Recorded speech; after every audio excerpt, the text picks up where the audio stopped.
Hi, you guys. I am absolutely delighted to bring one of my friends. I want to call this guy my very good friend because I feel like every time I connect with him, we have such a great connection and such a great friendship. But the truth is, we've actually never really hung out in person, although I would love that.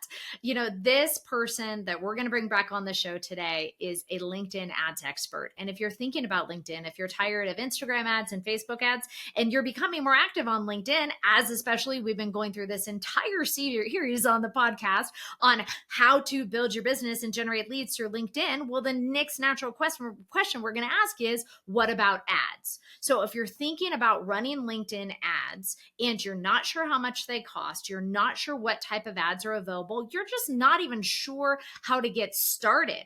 LinkedIn doesn't make ads as easy as Facebook, like just click a button and boost this post. And there is good reason for that because historically, LinkedIn ads have been really pricey. However, because you're listening here to the Sweet Life Entrepreneur podcast and your products, meaning your programs that you're building, are highly valuable, then you are a candidate to run LinkedIn ads as long as, then we're going to get into all the numbers, but as long as your product and your program has a minimum lifetime client value. So we're going to break out the numbers of what your minimum ad spend should be, what your minimum product price should be, how to expect that and estimate that within the lifetime value. And then our guest today is actually going to take you through the step-by-steps on actually how to set up your LinkedIn ads account. So AJ Wilcox is back here on the Sweet Life Entrepreneur podcast. He's been on the podcast before, and every time I get feedback and messages about how helpful his interview here, his show was. So AJ is a LinkedIn ads pro who founded B2Linked.com, which is the LinkedIn ads agency in 2014. He's managed over $150 million in ad spend on the platform. They're officially LinkedIn partners. I remember when that happened, which was so cool for them. And he's the host of the LinkedIn Ads Show podcast. He's managed 5 of the world's top 10 LinkedIn ads accounts. So 5 of the 10 ads accounts in the world on LinkedIn have been managed by AJ. And he's a ginger and a triathlete, and he lives in Utah with his beautiful wife and his 5 adorable kids. And his company car is a wicked fast go-kart. You guys are going to love this guy. And I swear, every time I talk to AJ, he's on a treadmill, and the man literally inspires me to be better at moving and working. So let's see here. Who's this podcast for? If you are looking at a place to generate leads and you have an ad spend and you want to be strategic about running ads and you're considering running ads, at the end of this episode, you are going to know the top type of ads you can run, the minimum ad spend, and how to get your ads account set up. Also, AJ has a ton of free resources at his b2linked.com where you can go through a totally free checklist on how to set up your ads account. So without further ado, here is my friend AJ Wilcox. All of the show notes and links are found at sweetlifeco.com. Just click on the podcast, and this is episode number 308. All right, let's go. All right. Hey, everybody. Welcome back to the podcast. My friend AJ Wilcox is here again in the flesh. Well, the virtual flesh here. And we're going to dive into all things LinkedIn ads. We recorded this show years ago. And then here's a little secret. We actually recorded it again like 10 months ago, and I didn't fit it into our content calendar. So AJ is such a good friend. He agreed to come back. So you guys are getting absolutely the most up-to-date information on how to use LinkedIn for ad strategy. So welcome back to the Sweet Life Entrepreneur family of guest experts.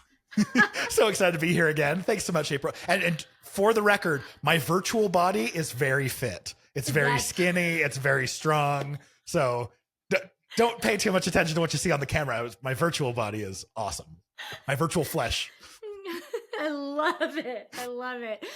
We do have, this is in video now, so people can watch like behind the scenes on YouTube, which is so cool. And of course, our traditional audio broadcast here. So let's dive into all things running LinkedIn ads, including who are they good for, what type of LinkedIn ads people can run, and what is a budget that somebody actually needs to be able to come to the table to even make this worthwhile.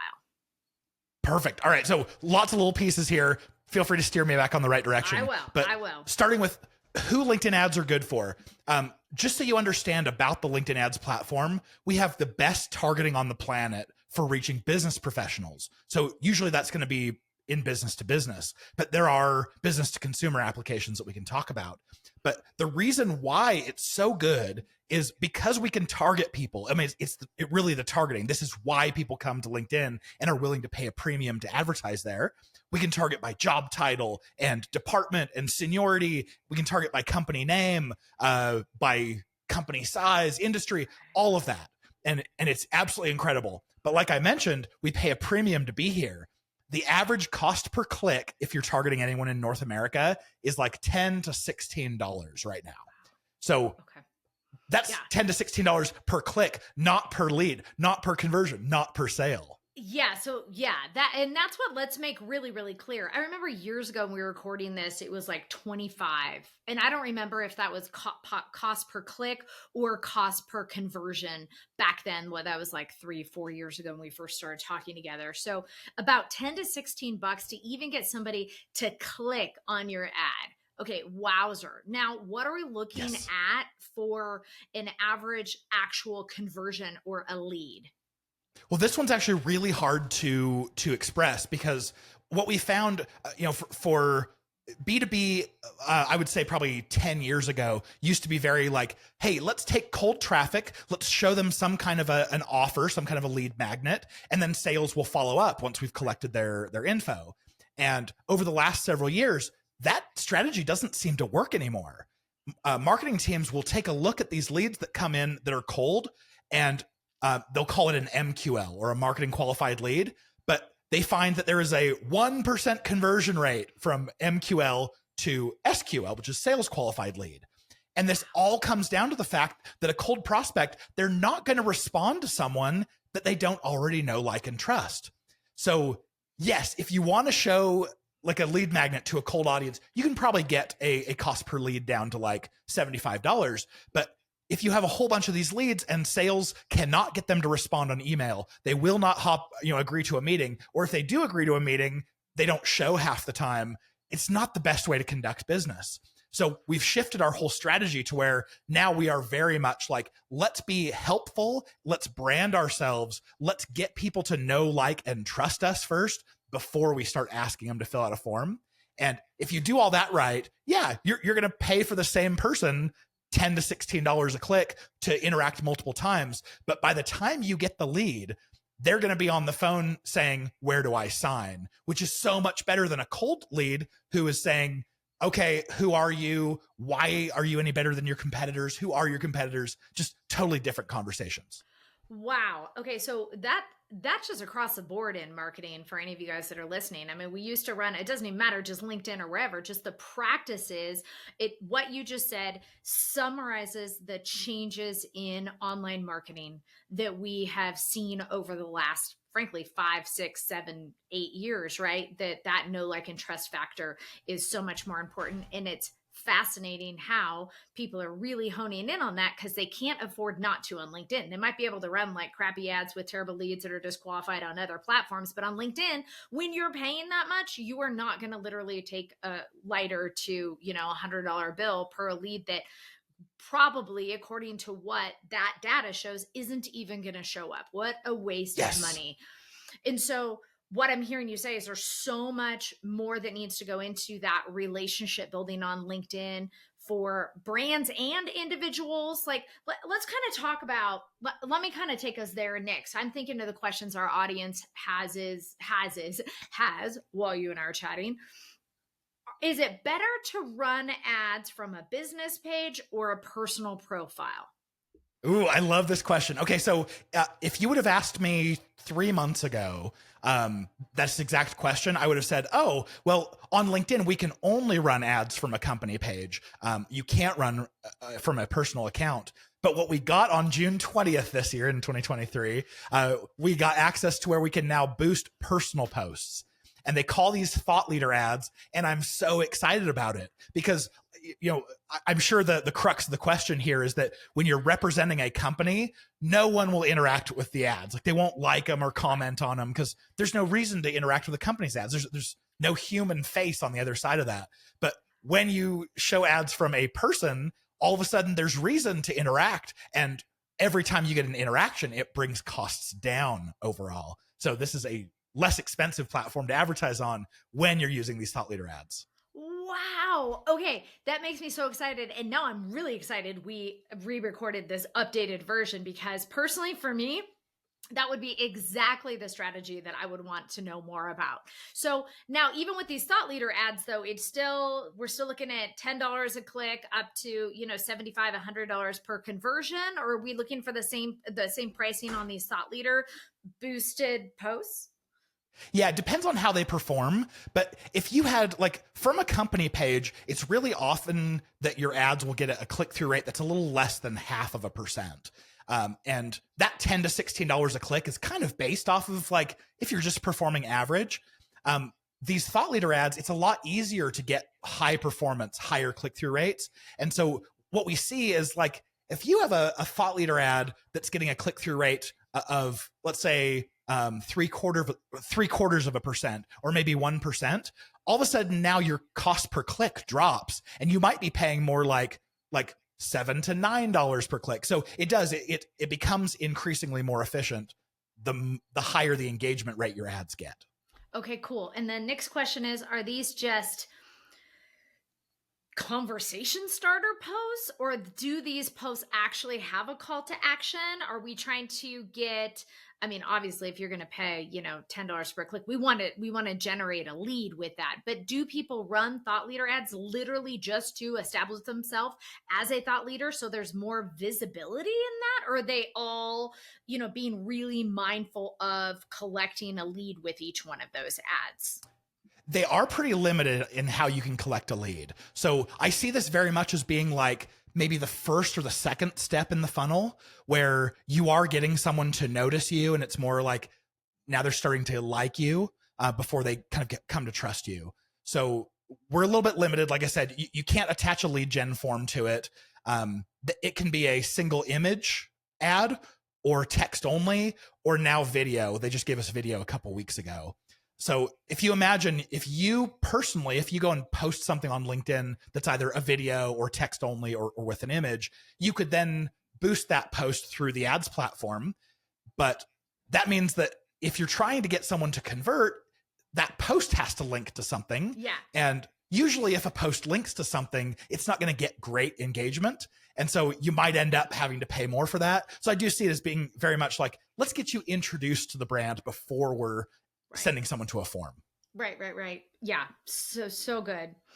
Okay. All right. Let's kind of go back to some basics because I could get in the weeds about all of that. What are the types of ads right now that are available to be run? I know last time there was sidebar ads, and now we have this thought leader ad. What are the general types of LinkedIn ads that a company can run? Yes. So the first option is the news feed, and that's where I suggest everyone starts. Inside the news feed, you can do single image, you can do video ads. Those are kind of my top two. But then you can also do carousels where someone can scroll through multiple pictures. You can do document ads, which are a document post where someone could put a PDF or slides of a presentation, like a PowerPoint, that someone can also scroll through. So lots of different variations, but for simplicity's sake, I would say start with either a single image because it's easy to create, or video because it's so good at making an emotional connection. Okay, cool. And videos are doing really well on LinkedIn, and we're seeing that traction. So that makes perfect sense. Okay. So in addition to the feed, what other, and I know that though the feed ads are the ones that you can really target, we can really curate, right? Yeah. And all of them get to use the same targeting, but they all have downsides to them that are pretty significant. The next two ad formats are over in the right rail, but they're only on desktop. So it's they're definitely ads when you see them. And because they definitely look like ads, they don't look organic. They have really, really low click-through rates, but they also cost less, which is kind of interesting. One of those is called text ads. It was the original ad format that LinkedIn came out with in 2008. It has a click-through rate that is so low. The average is like 2.5 clicks out of every 10,000 times they're shown. So what I like about these, they cost next to nothing. So they're so good at like getting your brand out there. If every time someone loads the page, there's this little thumbnail image of your brand, it helps your other ads. So I do like those quite a bit. But the other one's called dynamic ads, and it grabs your picture. So if you've ever been surfing around and you see LinkedIn took your picture and put it in an ad, that's a dynamic ad. Got it. I always laugh because they always tell me, April, here's the job you've been seeking for. And I'm like, what? I'm not seeking for a job. So clearly I have my settings wrong somewhere. I'm like, what? I don't need to apply for it. It was either you're a whatever. We see you working at, some company that I would never work for, right? Yep, that's right. Okay, fascinating. All right, so we have the feed ads, we have the kind of old school text sidebar ads, and then we have dynamic ads. So yes, let's kind of go to, first of all, some basics. What is an initial value? And you might not be able to answer that, and I don't want to force you to answer something that we actually don't have a clear answer on, but is there a minimum value of a product that you recommend a company have, or a minimum cost per client or value that you would recommend for any company who is like, you're going to generate a minimum of $5,000 or $10,000 per buyer on with ads, like this minimum product price? Yeah, I would say LinkedIn ads make a lot of sense when the lifetime value of your product or service is $10,000 or more. We found, I mean, just like reason through it. If we have to pay $10 to $16 per click, and people have to click several times before they make a purchase, and lots of other people are clicking who will never be a customer, when you kind of add that math together, you really do need a pretty high lifetime value for it to make sense. But once you dial it in, I mean, that's the beauty of an ad platform, is once you dial it in and you find a pathway to success, then you can just scale it. You turn a knob up and you go.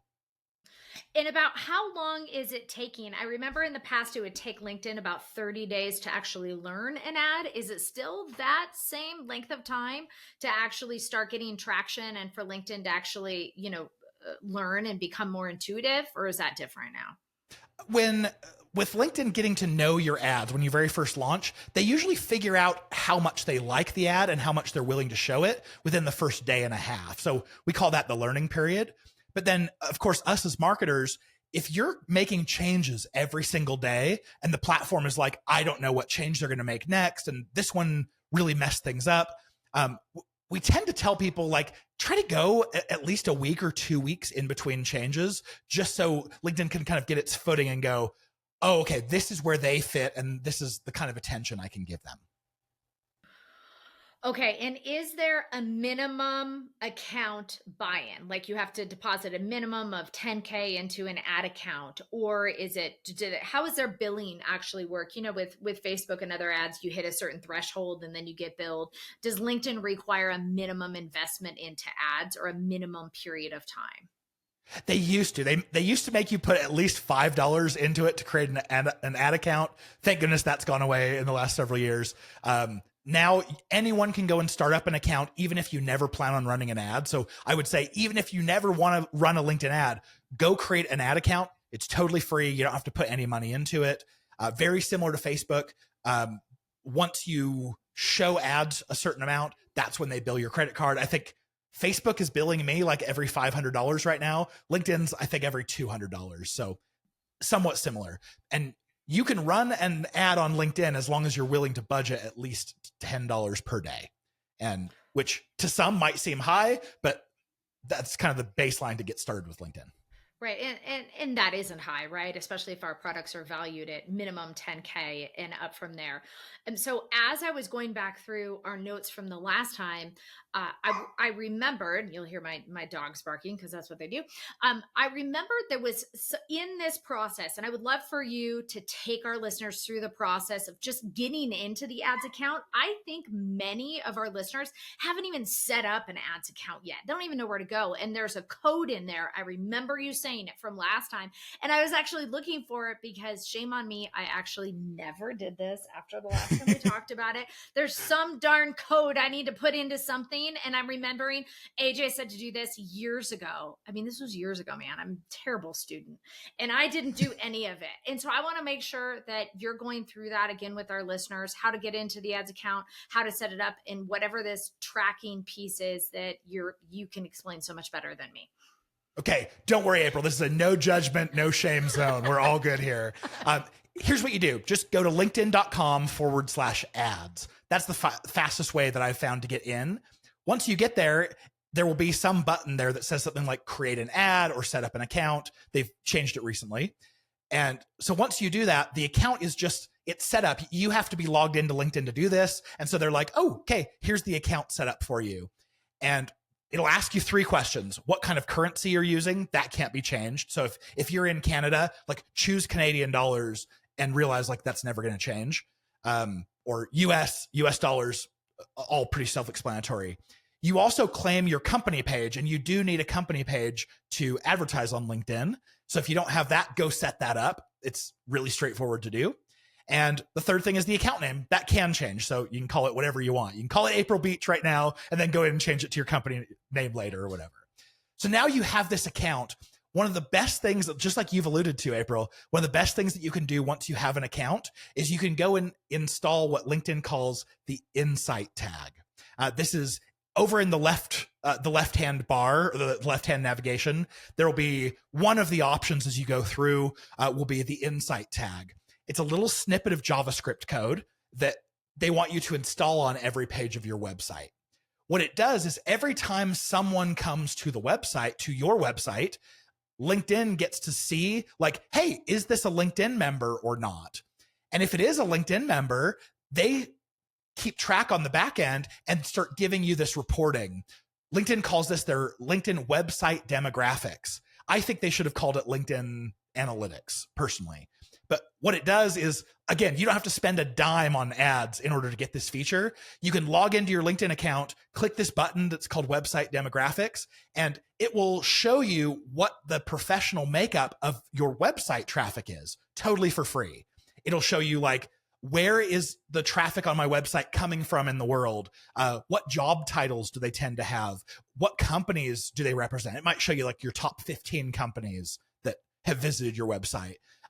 Lots of cool demographic data that you just can't get anywhere else, totally free. That blows my mind. Okay, so no wonder why subconsciously I was saying, April, you have to do this. And yet I have had to do that. So I will get up off of this and do it right away. So we can get those insights. Now, when it's time to run ads, can they retarget those people? Do they allow us to do any retargeting like the Facebook pixel of people who have come before? Because I know there's been so much security and privacy around that. So how does LinkedIn you do that? Okay, so that was an expert level question. I'm so glad you asked. Now that this Insight tag is on your website, the other thing, or there's actually 3 things that LinkedIn can do with it, but the first we covered is website demographics, the free reporting. The second is your retargeting, just like you mentioned. So you have to go and set this up now, because if you haven't set it up, LinkedIn's not going to remember what happened in the past. So go set up right now. What you do is you set up a retargeting audience. It's under plan and audiences. And then you click, I want to create a new audience of my website traffic. And you basically just, your first audience is going to be anyone who lands on any page of my website, go, and it's going to start tracking them. Once that audience has over 300 people built up, LinkedIn's going to say, okay, this is now eligible to be used in ads, and you can start retargeting your website traffic. Wowzer. Okay. I feel so cool that I asked an expert level question. All right. So this is, I mean, we're already at 20 minutes and I knew that there was 1,000 things that I personally wanted to know in this. So kind of let's recap where we've come so far.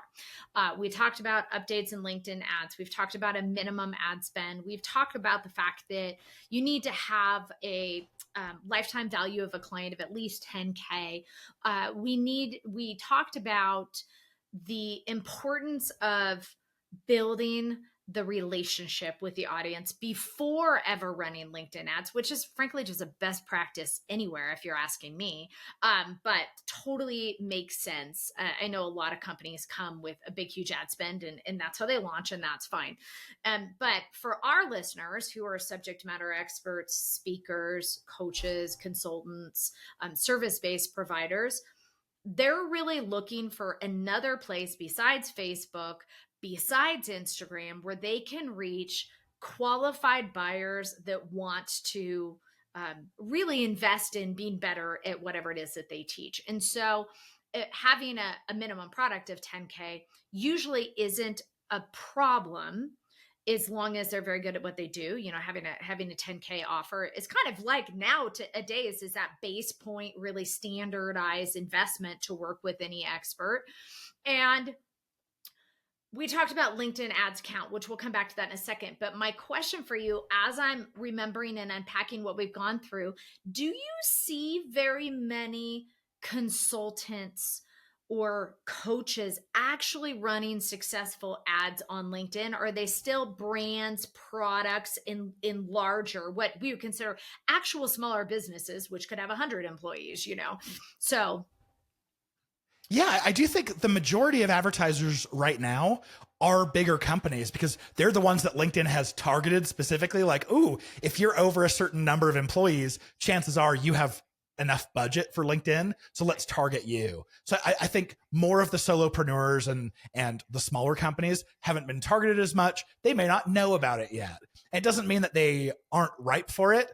Just they're probably not the majority of those advertising right now. So I think what that means is there's big opportunity for those who are going to say, okay, I know it's an investment, but I'm going to make it because there's not much competition out there of people like me. right. And that's kind of what I'm getting at, because in the past on other social media platforms, ads of consultants and subject matter experts have become so oversaturated that they aren't even showing them anymore. So for those consultants and experts and coaches that have programs where and we're talking about one product value being 10K, many of our clients, the lifetime value of some of their clients are well over 100,000 after they work through them, especially those of our clients that are licensing their courses to other companies. Those contracts are 1.1 million plus. And so this seems like a really great investment for the right people. So they're established businesses, they're good at what they do, they have great products, the minimum client value is 10K. And of course, the last one is you have cash to spend and then actually invest, forward thinking invest as far as putting it out there for that ROI. And so I learned so much about that. And then let's kind of does that sound right as I'm recapping? Totally. That makes sense. This is Totally good information. Okay.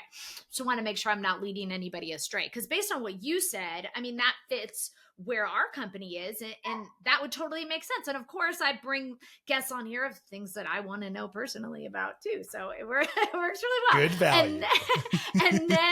And then we go into the ads account. And again, that is called an insight tag. What was the exact name of that again? Yep. The insight tag. You install it. It's a little piece of JavaScript code, and pretty much every ad platform you use has one of these. So every ad platform you use, it's going to be the same process. Take this little snippet of JavaScript, put it in your page's code. No one ever sees it except for the web developer.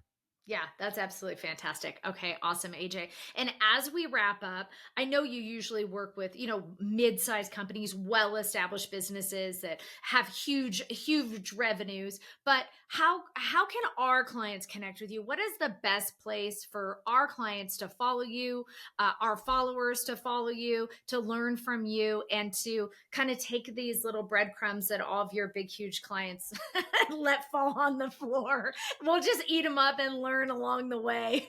Like, follow along, AJ. Feel free to come mooch for real. If you follow me on LinkedIn, I share almost daily some tip, some strategy, something that's going to help you with your LinkedIn ads. We've got 3 awesome ways that we can help advertisers. The first is, if you just want to do it yourself, if you go to our website, b2linked.com/checklist, we published, and I don't know how many pages, but let's say it's like a 14-page guide to walk you through exactly how do I get started advertising on LinkedIn. If you can do it all on your own, great. It's totally free. It's ungated. Like, go get that guide. The other thing is if you want to keep doing it yourself, but you want help, you want someone to kind of do it with you or consult with you, we have a low-cost community called the LinkedIn Ads Fanatics community. That's fanatics.b2linked.com. And it's like $79 a month gets you access to our 4 courses that take you all the way from like beginner to expert, plus gives you access to the community where other like-minded LinkedIn ads experts are all bouncing ideas and sharing. And then of course, the third way is the done for you, like, which is like, it's the bread and butter of what we do as an agency. But if you're ever curious, b2linked.com, and there's pretty obvious buttons there on where to click to fill out the form and get in touch. AJ, you are a wealth of knowledge, and you're always so generous with how much you give and how much that you personally have helped me over the years. And I just can't tell you how much I appreciate your friendship and your wisdom and always being willing to come in here on the show. How can we thank you? How, besides finding you and going to those links, we'll make sure they're in all the show notes.